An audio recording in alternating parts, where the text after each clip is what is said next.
नमस्कार मंडळी, तर कसे आहात सगळे? आय होप तुम्ही सगळे मजेत असाल. तर स्वागत आहे सगळ्यांचा आपल्या चॅनलमध्ये. तर आज आहे वटपौर्णिमा. सगळ्यांनाच माहिती आहे, सगळ्या महिलांची 2-3 दिवस 8 दिवस अगोदर धांदल उडाली होती की नक्की साडी कोणती नेसायची, काय हे ते सगळं. माझं काही एवढं विशेष नव्हतं. मी मिशोवरून ही साडी मागवली 402 रुपयाची. खूप भारी आहे सांगते तुम्हाला. सकाळी मस्त असं लवकर उठलो, पटापट सगळं काही कामं आवरली, सगळं जेवण वगैरे उरकलं. चिमूची जियाची जरा धांदलच उडाली होती, कारण त्यांना आज काय सुट्टी नव्हती. दरवर्षी त्यांना नेमकी सुट्टी असायची. काय झालं, यावर्षी अधिक महिना असल्यामुळे नेमका थोडंसं वटपौर्णिमा पुढे लांबली गेली आणि आज शाळा आहे. त्या दोघींनी मस्त सकाळीच योजना केली होती की आपण असं करूया तसं करूया, बाहेर जाऊया हे ते. नेहमी त्या दोघी शूटिंगला वगैरे माझ्यासोबत असतात.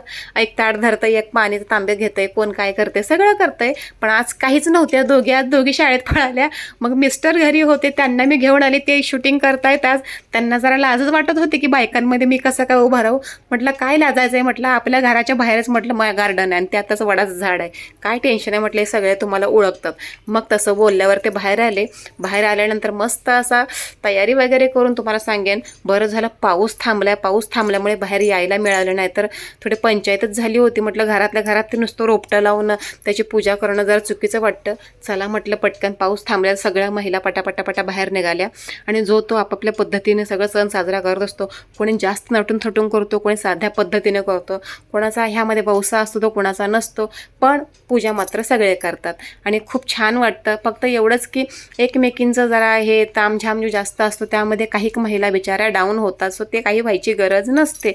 आणि छान पद्धतीने घरी जेवण वगैरे सगळं रेडी झालेले. मला सुद्धा तो खूप भूक लागली होती. म्हटलं पटकन पूजा आवरूया आणि जाऊया. तुम्हाला सांगेल खरंच सकाळचं मला नाश्त्याला लागतो आणि त्यात हा नारळ काय मला फोटे नाही झाला. शेवटी मिस्टर म्हणाले थांब मी फोडतो, मग त्यांनीच नारळ फोडला आणि मग आम्ही निघालो थोडंसं रिटर्न.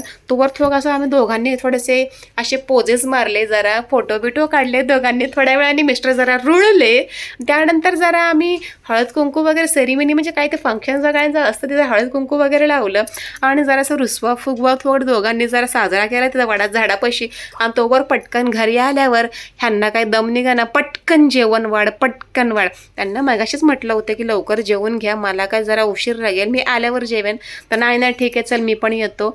म्हणजे मी घेऊन गेल्यामुळेच म्हणजे मी येतो नंतरच जेवतो. मग असं करता करता शेवटी माझ्याच डोक्याला ताप झाला. उशिरा जेवायचं म्हटल्यावर ह्या माणसाने मला एवढा ताप दिला आणि खाली बसले. त्यांना खाली बसायला जमत नाही. बहुधा ते पण विसरले की भुक्याच्या नादीमध्ये विसरले असतील. त्यांना जेवण वाढलं व्यवस्थित. मस्त अशी शेवयाची खीर बनवली होती, पुरणपोळ्या केल्या होत्या, भात आमटी जो असतो सगळा नैवेद्य देवाला सुद्धा दाखवलेला होता. तर चला म्हटलं पटकन खाऊन घेऊया. आणि दीदीसुद्धा टिफिनला पुरणपोळीने खीर घेऊन गेलेले आणि चिमूसुद्धा टिफिनला पोळ्या घेऊन गेले. चिमूचं सगळ्यात फेवरेट जेवण म्हटलं तर पुरणपोळी. पण तिला खायचं नाही आहे, पण काय करणार, कारण पुरणपोळीने तुम्हाला माहिती आहे चण्याची डाळ आहे ज्याने त्रास होतो. सो काही करू शकत आहे. आणि दीदीला सगळ्यात जास्त आमटी भात आवडतो, पण दीदीला डब्याला पुरणपोळीच दिली, कारण मग डब्याला म्हटलं आमटी भात कसा द्यायचा, ते चुकीचं आहे. तर असं त्यांना खूप आरडाओरडा करून बोलून थोडंसं आज भले वटसावित्री सण असला म्हणून काय झालं, आमच्या वार्ता आणि भांडण हे चालूच होतं. कुरकुर चालूच होते. म्हणून म्हटलं ना, कितीही वादविवाद असले तरी ह्या दिवशी सण साजरा करून का होईना आपण वादविवाद करत असतो. तर चला त्यांना म्हटलं पटकन जाऊन तुम्ही वरती बसा बेडवर. सो बेडवर जाऊन बसायला सुद्धा किरकिर लावली होती. तर पटकन म्हटलं जाऊन बसावे आणि आपण म्हटलं मला पहिले जेवून घेऊ द्या, कारण मला सुद्धा खूप भूक लागलेली आहे. आणि तुम्हाला सांगेन जरा पुरणपोळी गोडच झाली म्हटल्यावर जरा आम्ही दोघंही शांत झालो आणि दोघांनाही जेवणाचा आम्ही आस्वाद घेतला. आणि मी शाळेत गेली आणि मला माहितीच होतं हे दोघं त्या झाडापाशी गोल गोल गोल गोल गोल गोल राऊंड मारायला जाणार असे. हा मग आम्ही गेलोच ना, तुझी काय वाट बघत बसणार का? मला माहितीच होतं की तू शाळेमध्ये सुद्धा विचार करत असशील की पप्पा आणि मम्मीच गेली असतील दोघं. आता यावर्षी काय मला चान्स नाही तिकडे जायला. जाऊ दे, चिमू शाळेतून तोपर्यंत आली आमची.